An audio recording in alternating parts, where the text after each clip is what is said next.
నమస్తే మిత్రులారా, అందరూ ఎలా ఉన్నారు? Welcome to Durgajyothi YouTube channel.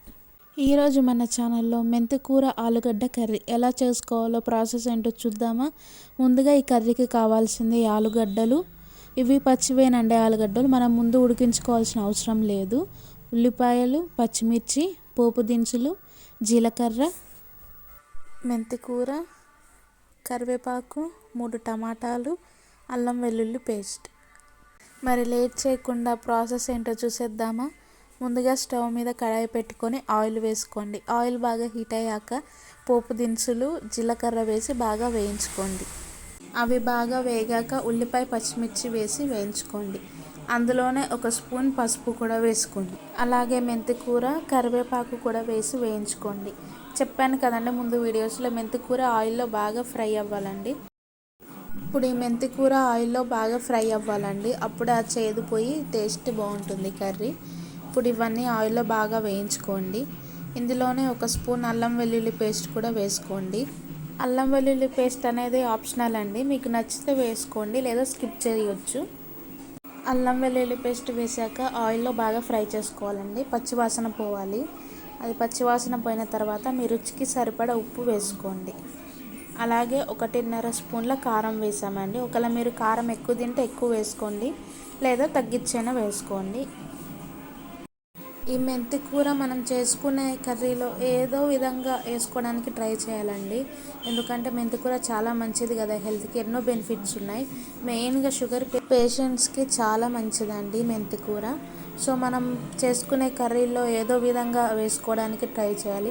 And ఏ కర్రీస్లోకైనా ఈ మెంతికూర బాగుంటుందండి ఫ్లేవర్ వేసుకుంటే. ఇప్పుడు ఇందులోనే కట్ చేసి పక్కన పెట్టుకున్న ఆలుగడ్డలు కూడా వేసి ఒకసారి బాగా కలుపుకోండి. కలుపుకున్నాక గ్యాస్ సిమ్లో పెట్టుకోండి. సిమ్లో పెట్టుకొని మూత పెట్టుకొని ఒక 10 నిమిషాలు ఉడికించుకోవాలండి. 10 నిమిషాల తర్వాత మూత తీసి కర్రీని ఒకసారి బాగా కలుపుకోండి. మధ్య మధ్యలో కలుపుతూ ఉండాలండి, ఎందుకంటే అడుగంటుకోకుండా ఉంటుంది. ఇప్పుడు కర్రీని బాగా కలుపుకున్నాక టమాటాలు కట్ చేసి కర్రీలో వేసుకోవాలండి. టమాటాలు వేసిన తర్వాత కలపకూడదు, మూత పెట్టేసి మళ్ళీ ఒక 5 నిమిషాలు సిమ్లో ఉడికించుకోవాలి. 5 నిమిషాల తర్వాత చూస్తే టమాటాలు బాగా కుక్ అయిపోయి ఉంటాయండి. ఒకసారి బాగా కలిపేసుకోవాలి. అన్ని టమాటాలు, ఆలుగడ్డలు మంచిగా కలిపేసుకొని ఇప్పుడు ఇందులో వాటర్ వేసుకోవాలండి. మేము ఒక చిన్న టీ గ్లాసుల వాటర్ వేసాము, ఒక 2 టీ గ్లాసులు. ఒకవేళ మీకు కొంచెం పులుసుగా తింటాం అనుకుంటే ఇంకొన్ని ఎక్కువ వాటర్ వేసుకోండి, లేదు కొంచెం గ్రేవీ టైప్ తింటామంటే తగ్గించి వేసుకోండి. మేమైతే 2 చిన్న టీ గ్లాసులు వేసామండి. ఒక 5 నిమిషాలు మూత పెట్టుకొని ఉడికించుకోవాలి. 5 నిమిషాల తర్వాత చూస్తే కర్రీ మనకి ఆల్మోస్ట్ కుక్ అయిపోయి ఉంటుంది. మధ్యలో ఒకసారి కలుపుకొని మళ్ళీ మూత పెట్టుకోండి. మూత పెట్టుకొని ఒక 2 నిమిషాలు గ్యాస్ సిమ్లో ఉంచుకొని ఉడికించుకోవాలండి.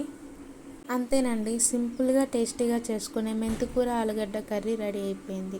మరి మీరు కూడా ట్రై చేసి ఎలా వచ్చిందో మాతో షేర్ చేసుకోండి. అలాగే ఈ కర్రీలోకి మజ్జిగ చారు కాంబినేషన్ చాలా బాగుంటుందండి. ఆ రెసిపీ కూడా మన ఛానల్లో ఉంది, లింక్ ఇస్తాను, ఎవరికైనా కావాలంటే వెళ్ళి చూడండి. వేడి వేడి అన్నంలోకి మెంతికూర ఆలుగడ్డ కర్రీ, మజ్జిగ చారు వేసుకొని తింటే ఉంటుందండి. మీరు కూడా వెంటనే ఈ రెసిపీని ట్రై చేయండి. Thank you for watching.